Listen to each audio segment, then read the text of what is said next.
తెలంగాణ ముఖ్యమంత్రి కేసీఆర్ తెలంగాణ జాతిపిత అంటూ ఇటు తెలంగాణ రాష్ట్ర సమితి అలియాస్ భారత రాష్ట్ర సమితి అభిమానులు ఆయనకి వాళ్ళ పుట్టినరోజు సందర్భంగా శుభాకాంక్షలు. ఆయన ఎట్లా అవుతాడు, అసలు ఇచ్చిందే కాంగ్రెస్ కదా, సోనియా గాంధీ కదా, చివరికి వచ్చి థ్యాంక్స్ కూడా చెప్పుకున్నారు కదా కుటుంబం అంతా కలిపి అన్నటువంటి కాంగ్రెస్. ఇద్దరి వాదన కరెక్టే.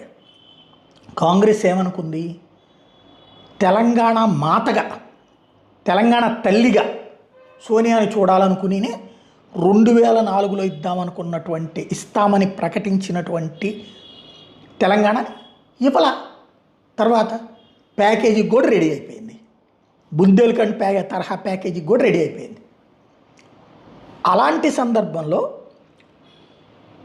అసలు మళ్ళీ పార్టీని లైన్లోకి తెచ్చి, అంటే తెలంగాణ రాష్ట్ర సమితిని ముక్క చెక్కలు చేసి అంతా చేశాక 2009లో రాజశేఖర్